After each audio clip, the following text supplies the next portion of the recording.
Bonjour tout le monde. Alors, laissez-moi vous souhaiter une merveilleuse année 2024 et de commencer cette interprétation de la nouvelle lune du 11 janvier 2024 qui aura lieu en Capricorne. Donc c'est une conjonction entre la lune et le soleil qui a lieu au 20e degré du Capricorne. Quand on lit le message des symboles sabiens de Denrudyar, on peut trouver un message qui ressemble à cela. Un chœur, alors ça s'écrit chœur comme le chœur de chant. Un chœur invisible chante pendant un office religieux.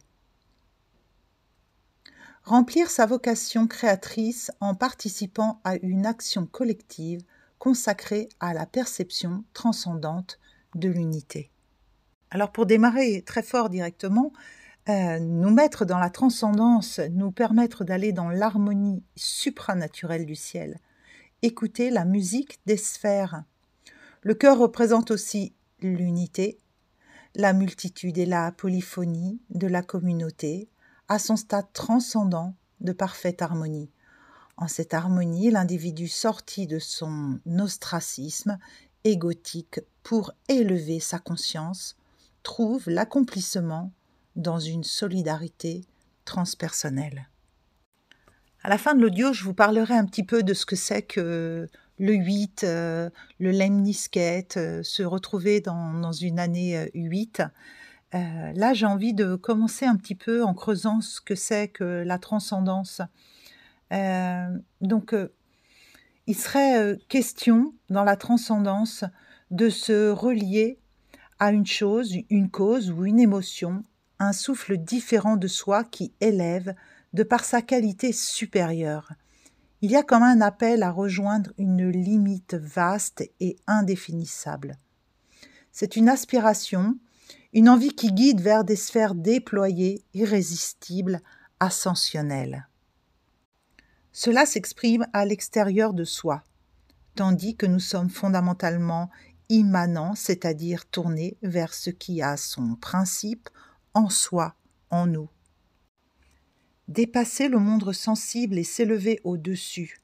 Or, dans la définition de transcendant, on oppose ces deux polarités, deux notions, en mettant la transcendance absolument séparée de nous et d'une autre nature que nous face à l'immanence, ce qui est intérieur en pensée et vit en lui.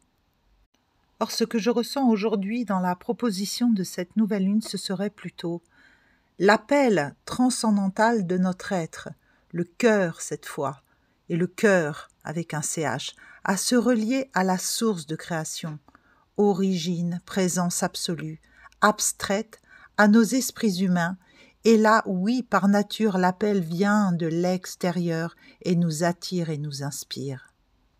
Pourtant, cette conscience est immanente car contenue au cœur de nos cellules, dans notre ADN terrestre, et agit dans la matière depuis l'intérieur de notre être.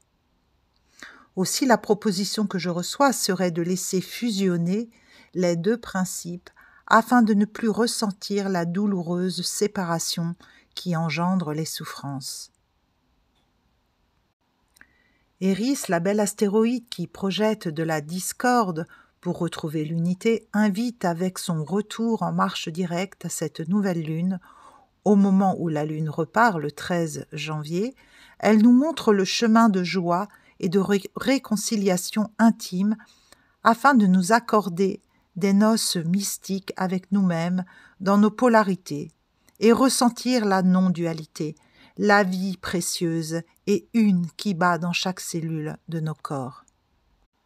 La grâce qui est accordée à cette renaissance se lie aussi avec la présence de la part de chance sur l'ascendant au degré près, bien qu'en maison 12 où elle porte une mémoire désuète empreinte d'une nostalgie de notre lointaine demeure.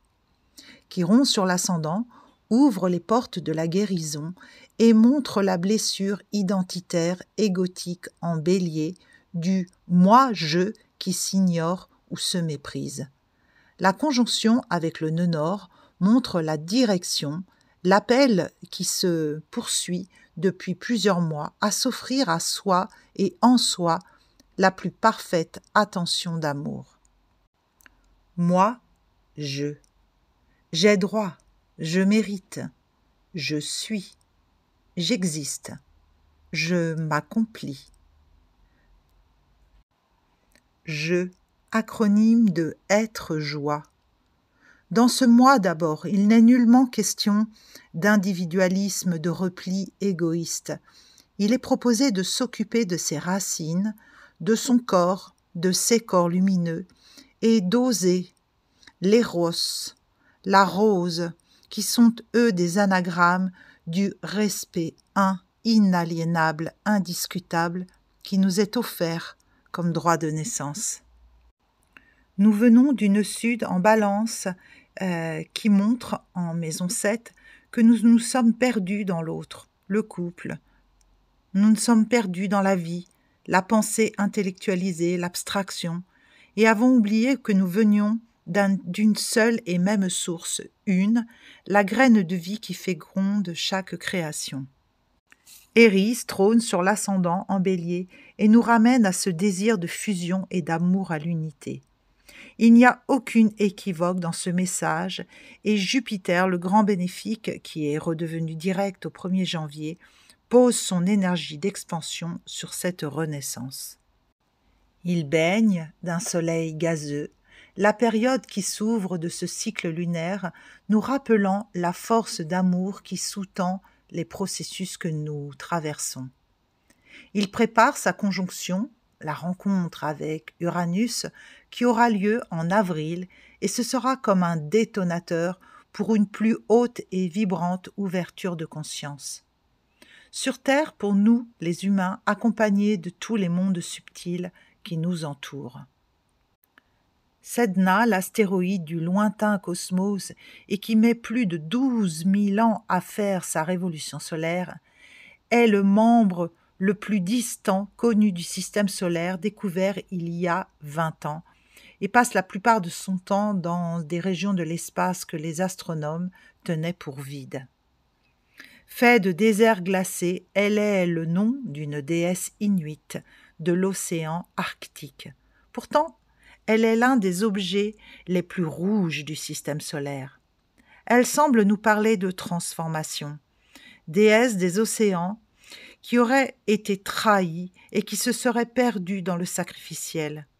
Ici, en signe et en maison, elle m'évoque en maison 2 sur le 29e degré très karmique du Taureau, les blessures que nous, les humains, nous avons fait subir à la Terre. Elle offre un potentiel de guérison sur les valeurs profondes que nous portons, nos valeurs fondamentales humaines qui nous font revisiter et transmuter pour ouvrir l'espace d'épanouissement vers demain. Après la trahison peut venir la métamorphose. L'idée égotique de s'enfermer dans la blessure est une voie de souffrance. La sagesse du Capricorne invite à s'intérioriser, tel l'ermite du tarot qui tient la lanterne de la conscience et la connaissance de lui, qui est passé par l'expérience et la mise au monde dans la matière pour pouvoir éclairer son intérieur et l'offrir au monde. La lumière qui émane et lui se projette au-delà des parois de la grotte, Dixit, voire la grotte de Platon, et révèle la vérité sur ce qui est. Soleil-lune conjoint en Capricorne, dans la terre froide de l'hiver qui encapsule les potentiels et les réalisations personnelles et professionnelles, car c'est en lien avec la maison 10. Mars est entré en Capricorne le 5 janvier, en même temps que Mercure est redevenu direct le 4 janvier, et qui lui rentrera le 15 janvier en Capricorne. Puis ce sera Vénus le 24 janvier. Le Capricorne rassure.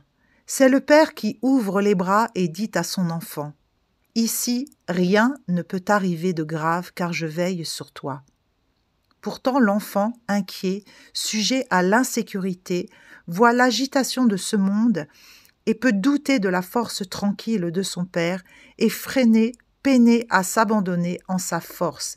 Il Il vient d'en face du Cancer, du sein de sa mère, du ventre de l'origine, et en cette nouvelle lune, le Cancer est marqué par l'astéroïde Hadès qui questionne sur les mémoires ancestrales et conforte dans la rigueur et la nécessité de mettre en place des routines ou de meilleures habitudes. 2 facteurs d'organisation qui demandent de prendre ses responsabilités dans la pensée, les actes, les relations intimes et notre capacité à exprimer nos ressentis, nos émotions. Pluton sort de la zone de confort qu'il s'était faite depuis 20 ans et rejoint à nouveau le Verseau à la fin du mois, le 21 janvier, pour accompagner le 25 à la pleine lune, Vénus qui s'aventure sur les terres froides du Capricorne. Pensée, action, valeur, amour, tout va se teinter de la belle énergie de Saturne, le maître du Capricorne. De profondes remises en question où la nécessité d'aller à l'essentiel, simplifier, épurer, sera de mise. Revoir nos visions sur ce qui est l'accomplissement pour soi, comment l'on agit. Mars sur le dernier degré en maison 9, face à la porte de la maison 10, et comme le dit Yann Loranger, c'est ici que se passe la mission secrète de l'âme. Le 11 et surtout le 12 et même jusqu'au 13 janvier seront des jours favorables pour agir, enclencher des actes forts qui nous réalignent avec notre projet d'incarnation et notre réalisation personnelle et professionnelle, du concret dans la matière. La nouvelle lune, c'est toujours l'occasion de poser des intentions, d'émettre des souhaits, des vœux pour ouvrir le cycle qui s'élance. Donc c'est très intéressant de le faire quand la lune repart, peut-être pas le jour même, mais le lendemain par exemple, c'est bien parce que l'énergie, elle repart et voilà, on met de l'huile dans les rouages, on met de l'énergie, on y met des intentions. À ce sujet, vous pouvez retourner écouter la méditation que j'ai faite sur Lady Océania, qui est une méditation intemporelle et qui permet justement de lâcher des mémoires ancestrales et d'aller ensemencer comme ça en soi des nouvelles choses. Et vous pouvez aussi vous abonner à ma chaîne et mettre un petit like, ce qui aide beaucoup mon travail. La belle astéroïde Junon rétrograde le 15 janvier, comme pour nous inviter à redescendre de nos idéalisations, de nous recentrer sur notre corps et notre quotidien, car cela concerne la maison 6, et de prendre soin de nous. Car les lunes noires sont ici également entre joie de vivre, enfance, créativité et quotidien, corps, pour nous montrer ces manquements que nous entretenons avec nous-mêmes et les blessures inconscientes qui nous animent. Lorsque l'on entrave la circulation du vivant en nous, on se manque de respect. Sans jugement, ni crainte punitive, ni injonction, simplement observer où cela ne joue pas en notre faveur ni ne nous anoblit. La vie souveraine en nous jaillit et se montre tandis que nous, souvent, nous la méprisons. C'est comme un mouvement de gratitude et de foi qui est proposé pour sortir des funérailles qui deviennent de vie en vie de plus en plus lourdes à porter tous ces deuils. Un jour, le soleil revient et il est bon de se souvenir que tout est cycle, impermanence et que même les pires épreuves prennent fin un jour. La roue tourne et l'espoir guide les pas des résistants. Ainsi, j'ai envie de vous parler de la belle Neptune qui est en Poisson et en maison 12 pour cette nouvelle lune. Elle est chez elle 2 fois, de par sa maison et son signe. L'invitation est de guérir de notre obsession à nous mentir, à nous illusionner et nous rendre dépendants de tout. Nous sommes très forts pour créer, imaginer, rêver et nous connecter. Et c'est l'immense cadeau de la reliance qu'offre Neptune en maison 12 Poissons. Or, son côté bonne étoile d'amour qui guide et relie à l'un est à double tranchant, comme la vie qui dit oui et qui dit non en même temps. Les sphères opioïdes de la belle Neptune nous plongent ici dans un coton d'illusions, une fuite vers des paradis artificiels pour ne pas voir l'impérieuse nécessité de voir les choses telles qu'elles sont plutôt que telles que nous voudrions qu'elles soient. Dans cette nouvelle lune, un grand trigone de feu, des alliances pour nous rappeler de garder le feu sacré très vivant en nous. Un feu vif, éclairant, qui nous guide, comme la lanterne de l'ermite.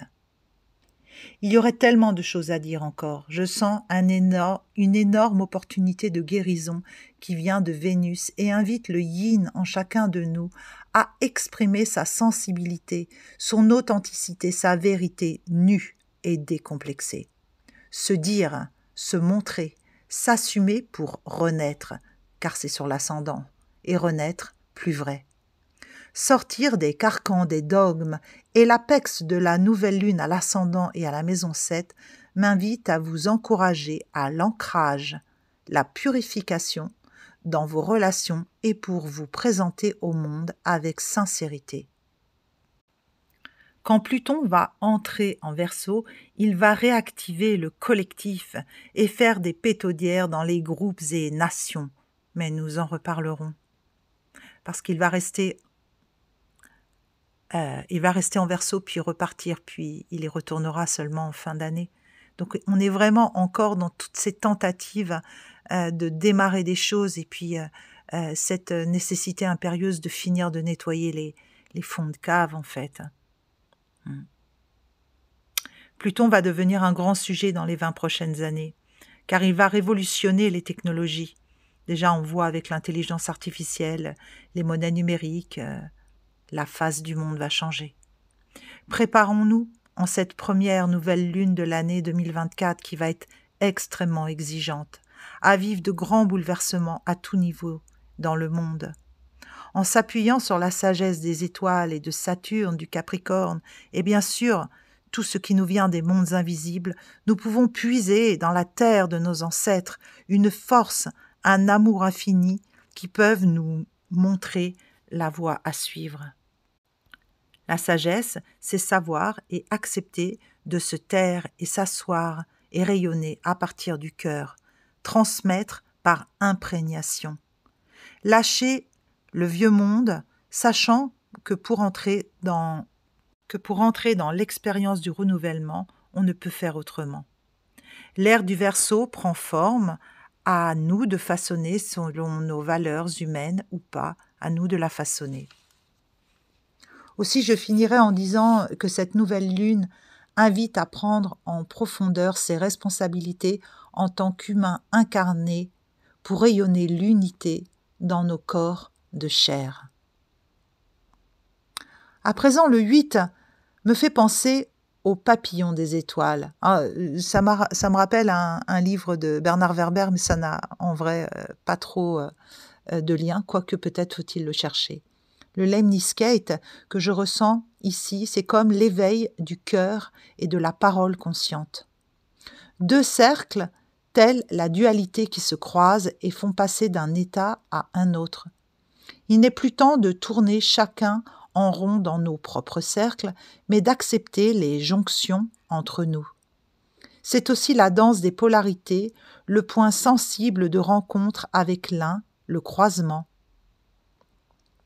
Le lemniscate est couché depuis l'infini et se redresse en 8 comme pour inviter à passer du monde de la matière au monde subtil.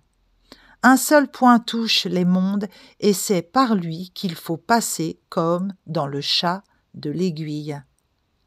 8 est un révélateur karmique et annonce la fin d'un cycle qui s'approche. 2025 sera une année 9. On peut s'attendre à un sérieux bilan. Puis 2026, une année 1. Alors, sans doute un redémarrage d'un cycle de 9 ans. En 8, il y a des peurs qui remontent des oubliettes de nos vies et du transgénérationnel. Le 8, c'est la maison du Scorpion, celle des héritages et des grandes métamorphoses. Dans le 8, on peut voir l'arrondi, l'équilibré et le stable, et il comporte en son centre comme un plexus solaire, une croix qui renvoie à notre niveau affectif. C'est comme un grand cercle qui aurait été plié en deux, tordu. Le cercle, ou mandala, représente le cosmos, l'expansion. Alors forcément, le 8 parle des cycles d'incarnation. L'humain guidé par la rose des vents à 8 pétales. Il représente la puissance de réalisation.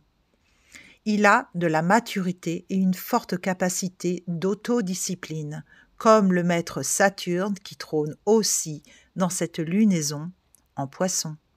Il a perdu de son insouciance, il a durci sa carapace pour se protéger et devrait laisser son cœur et son corps s'exprimer, car comme il le ferait s'il était en Cancer en face.